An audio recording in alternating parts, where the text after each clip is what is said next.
All right. Ever heard of the saying, go big or go home?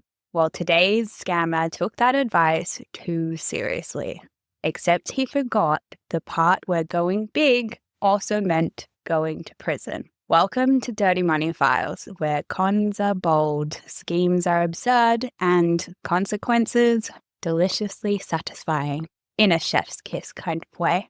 Today's story has it all: self-proclaimed presidents of imaginary nations, red thumbprints on fake financial documents, and Walmart parking deals that make you wonder if we've all been just doing life wrong, or maybe right, because we're not sitting in prison for 18 years. Today, we are going to take a lovely dip into the wild world of the sovereign citizen movement, which is basically a group of people who believe laws are optional and taxes are theft. Pretty much legal conspiracy theorists who think they can just opt out of reality. James Timothy Turner didn't just try to dodge taxes. He instead thought of himself the mastermind that could rewrite the whole US financial system with a color printer and a red thumbprint. And shockingly, finds out that's not exactly how the world works. Turner charged $150 and a pre-1964 silver dollar, and don't worry, I will explain that soon.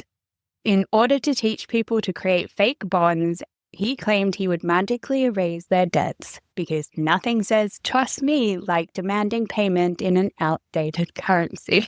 He even tried to pay his own $300 million tax bill with one of these fake bonds. That is a big bill. He must have had a bit of a business empire going on there. Dodgy one. And you can probably guess how well that turned out. I assume the IRS has a lot of patience, but I would say they draw the line at monopoly money. Either way, buckle up, because this is the tale of financial delusion, patriotic nonsense, and a hubris so outrageous it feels like satire. But trust me, every absurd detail is real. And so let's dig in. First, we'll set the scene by exploring how Turner became the self-proclaimed president of an imaginary nation, and why so many people fell for his ridiculous scam. And spoiler, desperation and delusion make for a dangerous cocktail. Picture this: a seminar held in some dingy hotel conference room, where the lights buzz overhead and attendees clutch cheap styrofoam cups of coffee. Eyes are wide open with hope. At the front, James Timothy Turner. He stands behind a flimsy folding table preaching about financial freedom. And his secret? Fake bonds that look like something your 8-year-old might whip up in an art class. For $150 and a pre-1964 silver dollar, Turner promised attendees the ultimate hack, a way to wipe out their debt and their taxes with nothing more than a printer, some legal gibberish, and, for some reason, a red thumbprint.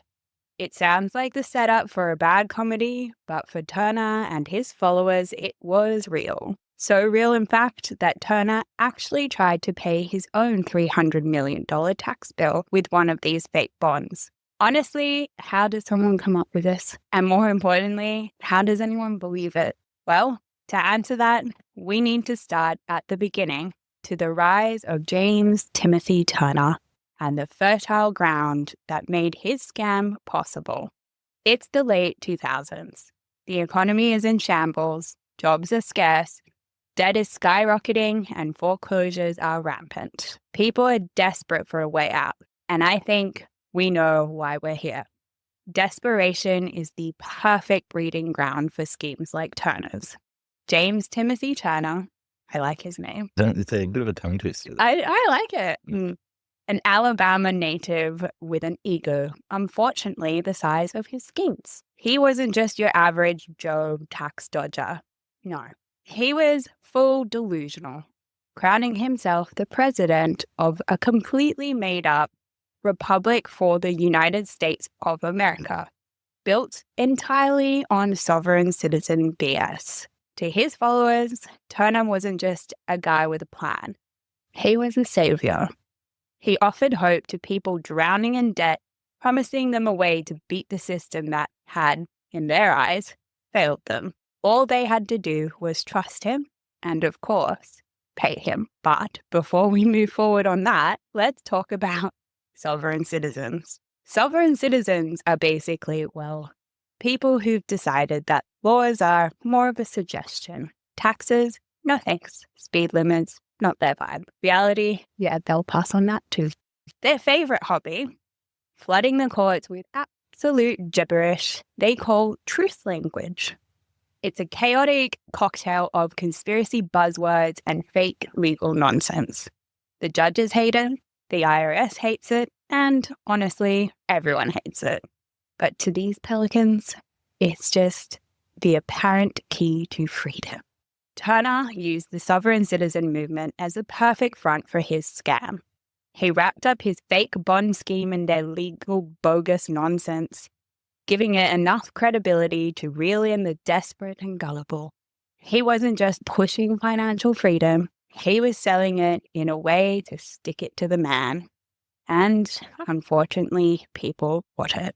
Turner held seminars across the country in 2008 and 2009, teaching attendees methods to defraud the Internal Revenue Service, IRS. He promoted the use of fictitious financial instruments referred to as bonds, in which he could claim discharged debts, including federal taxes, charging $150 per person, plus a pre-1964 silver dollar.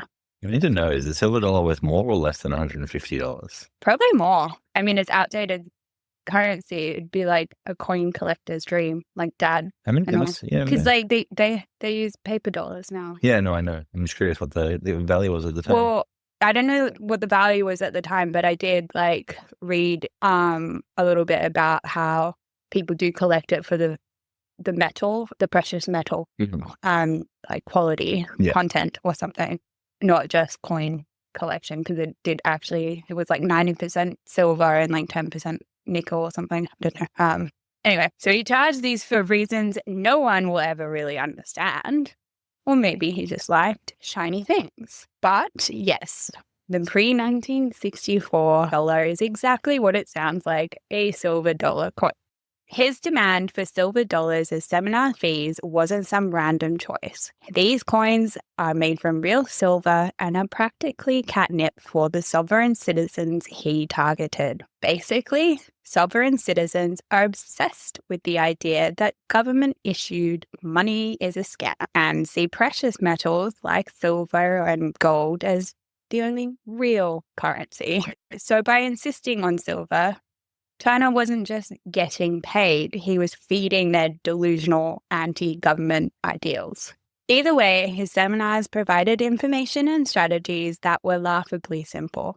You'd print the bonds on your home printer, slap on a red thumbprint for authentication, and then, you have what Turner claimed was a legitimate financial document.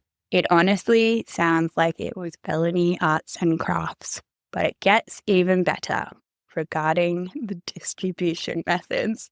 Imagine meeting your financial savior in a Walmart parking lot, or I guess like Kmart for us, where he hands you a stack of fake bonds from the trunk of his car. Honestly, nothing screams legitimate financial operation like a deal conducted in a car park.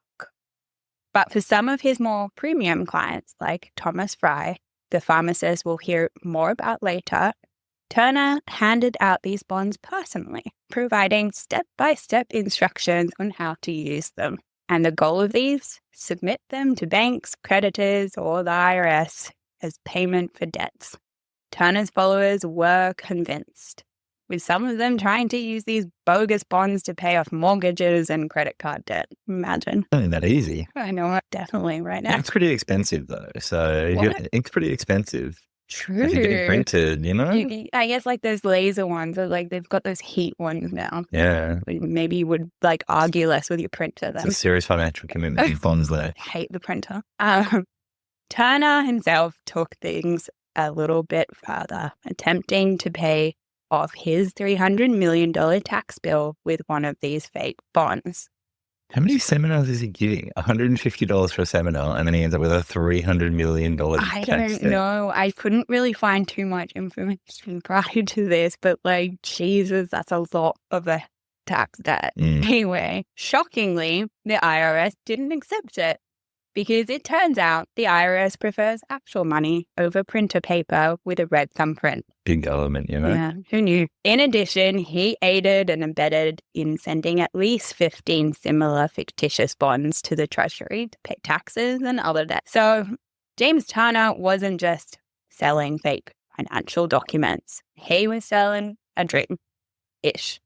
A dream that you could outsmart the system, erase your debts, and live free from the burdens of taxes and laws. And for his followers, it was a deal too good to miss. But as you'll see, this dream was built on a foundation of lies, delusion, and spectacular misunderstanding of how laws and color printers actually work. I like how it's, as you'll see, as though the listeners haven't already got on the fact that it goes on live. If you haven't figured that out yet, I don't know if you will see for the rest of the episode. You probably need to know by now. You definitely would need to go get like financial literacy training. Anyway, when the dream finally collapsed, it left a trail of financial ruin, legal trouble, and probably some very, very confused Walmart shoppers.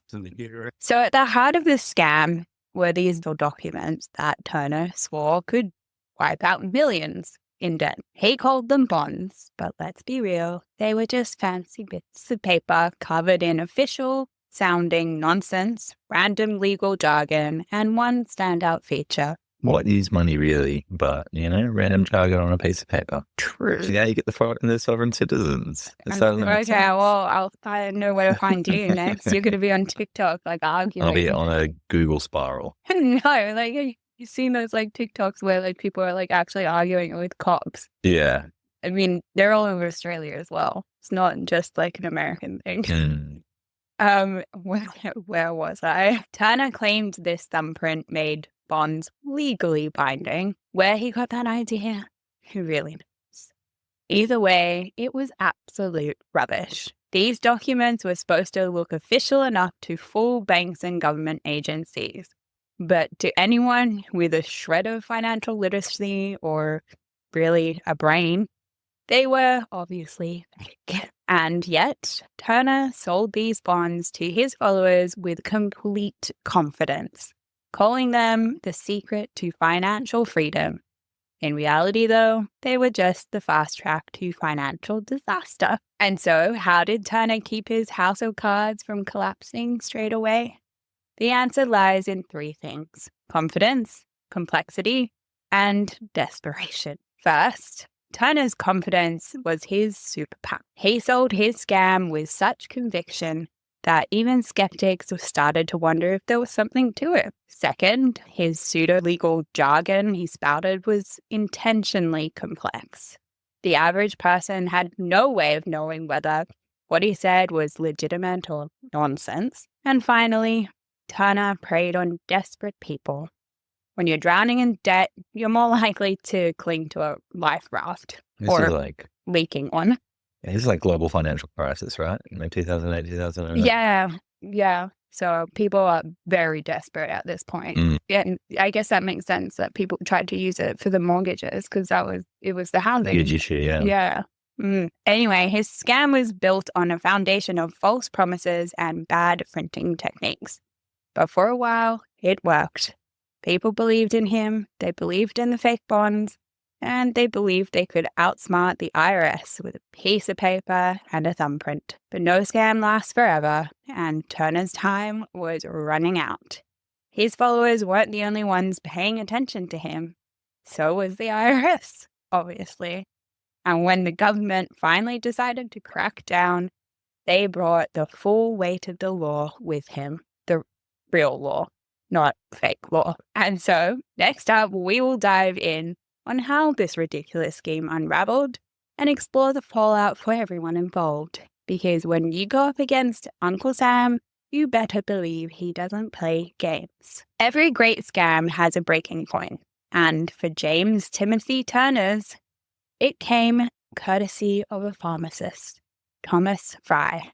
a 59-year-old from Andalusia, Alabama, and I'm so sorry. You're not going to get places right ever on this show. He thought he'd found the ultimate tax hack. Fry owned $250,000 in back taxes and decided to settle the bill using one of Turner's fake bonds. Naturally, the IRS took one look at the bond and said, "Nice try." But what really raised eyebrows was the red thumbprint. Imagine being the IRS agent who had to file that report. Suspected taxpayer fraud includes art project with thumbprint. It was enough to trigger an investigation. Just not actually into Fry, but into the man who had sold him the ridiculous idea in the first place. As the IRS agents dug deeper, they uncovered the paper trail that led straight to Turner. Reports of his nationwide seminars and fake financial documents poured in. The IRS realized this wasn't just a one-off incident. It was a full-blown operation. And the final straw came. Turner's own attempt to pay his $300 million tax bill with one of his fake bonds. Investigators began to close in, culminating in a sting operation that, of course, went down in a Walmart parking lot. Sorry, the irony. Time. In September 2012, Turner was indicted on 10 counts, including conspiracy to defraud the United States, attempting to obstruct the IRS, and fabricated financial documents. Included in the broader charges against him was a $17.6 billion maritime lien that James Timothy Turner filed. This kind of filing is commonly part of the broader strategy employed by members of the sovereign citizen movement. The tactic involves filing fraudulent or retaliatory. I'm struggling on that one. Tactic involves filing fraudulent or retaliatory That's what I said. against government officials or private citizens, often as a means of harassment or to assert baseless legal claims. Turner's lien, filed in Montgomery County, Alabama, was a legitimate maritime claim. It had nothing to do with shipment or international commerce. Instead, it was based on a deliberate misinterpretation of maritime law, a hallmark of sovereign citizen ideology. That's many international waters in Alabama, but we'll find out. These liens are typically used to intimidate targets, creating legal and financial headaches by complicating their records and transactions like filings that have no actual legal standing. Then, James Timothy Turner's failure to file a federal income tax return for 2009 was also another key charge in the broader case against him, involving financial crimes and anti-government activities.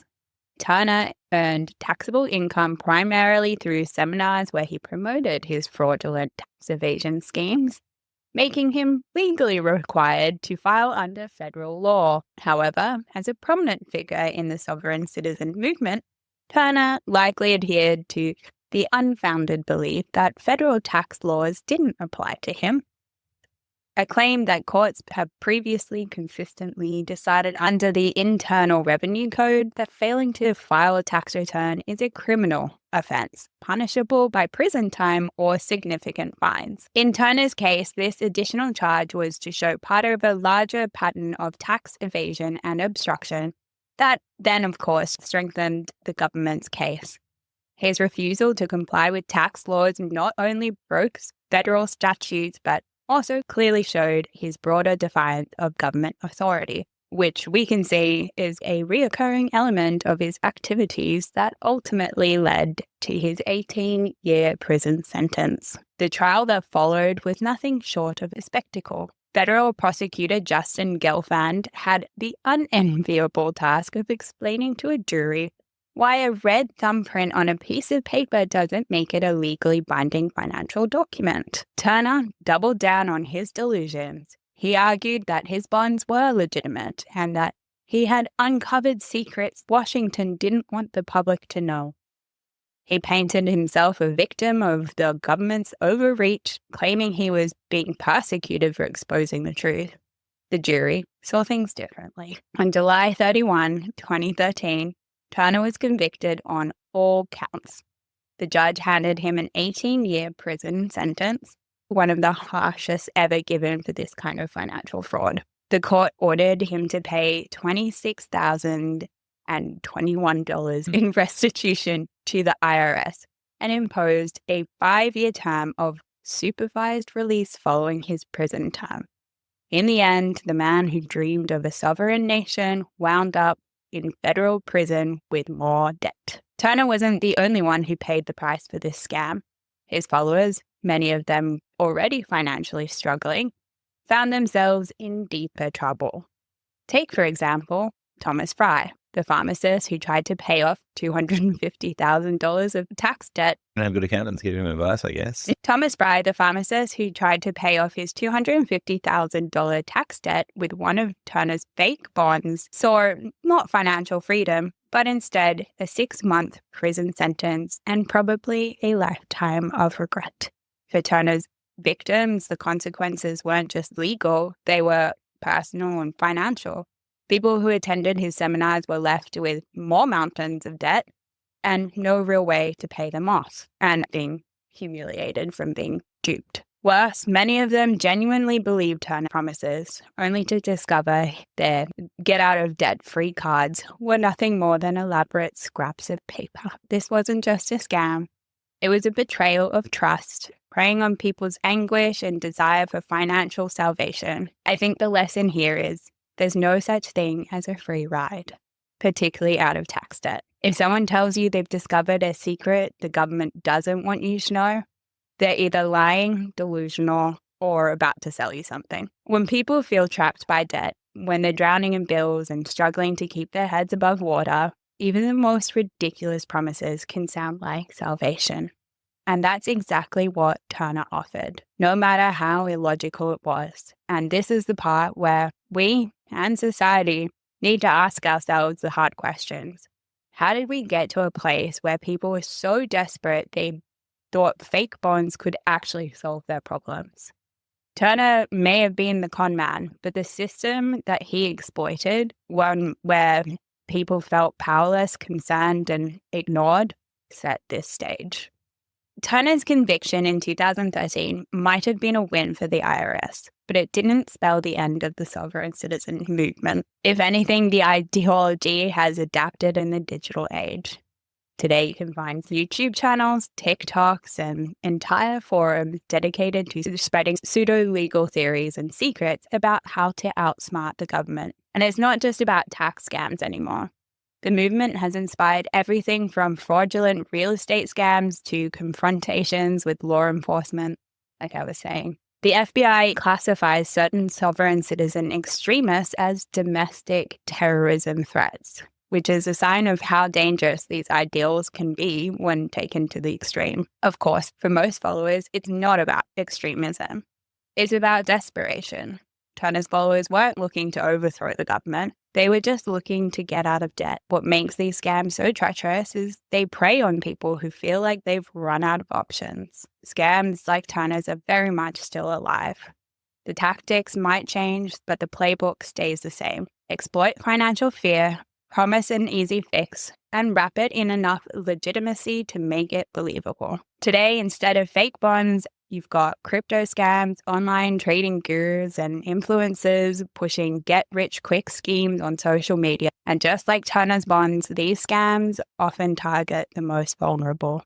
People who can't afford to lose. The best protection from these schemes is financial education. Understanding the basics like how taxes work, what constitutes a legitimate financial advice or documents. And of course, skepticism. The more we talk about cases like Turner's, the harder it becomes for scammers to operate in these shadows. It's about how easily people can be led astray when they're desperate for a solution to their problems. It's about systems that leave people vulnerable to exploitation and the enduring truth that if something sounds too good to be true, it probably is. $12. Okay, so we've unraveled the scam, laughed at the absurdity, and noted the consequences. But there are still a few lingering questions. Some, of course, that may never be answered, and some, honestly, that make this whole story weirder. First up, why did Turner really use the pre-1964 silver dollars? Was it really just a marketing gimmick or a way to make his seminars feel more exclusive? And then there's the Walmart connection. Why did so many transactions and handovers be conducted in Walmart parking lots? What was the convenience? Did Turner think it was the perfect cover for a criminal enterprise? It's not exactly subtle either. And then let's not forget the infamous red thumbprint. Did Turner really believe that dipping your hand or your thumb transformed a counterfeit document into a legal tender? Or was it just a fancy feature to make the bonds seem more authentic to his prey? It's the kind of thing you'd expect from a child, not a tax financial scam. And of course, the biggest question, did Turner actually believe in his own BS? Did he truly believe in the sovereign citizen ideology, convinced he was fighting the good fight against the IRS? Or was it just devious con? The line between scammer and believer can get pretty blurry. Maybe some things like what was going on in his brain are better left a mystery. Why would anyone think a printer and a thumbprint could fool the US government? Even more, Turner thought he'd get away with writing off a $300 million tax bill in essentially what was Microsoft Word.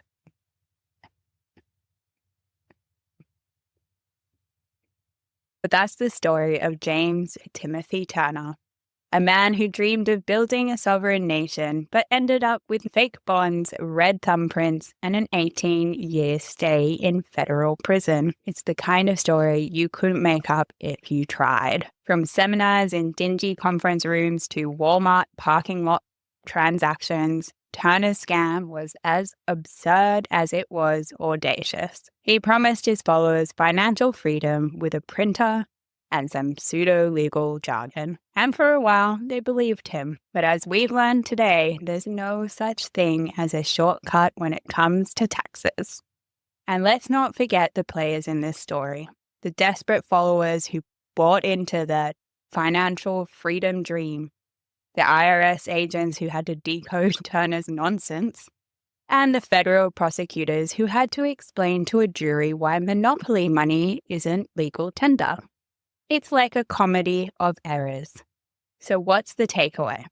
First, if someone claims they've discovered a secret loophole to avoid taxes, they're lying. Second, if they ask you to pay in silver dollars, run. And third, never trust a man who conducts business out of a Walmart parking lot. It's just a good rule of thumb of life. Thanks for joining us on this wild ride through the dirty money files of James Timothy Turner. If you enjoyed today's episode, don't forget to hit that subscribe button, leave us a review, and share it with your favorite financial misfit. Until then, keep your money where you can see it, and your taxes paid, and keep your skepticism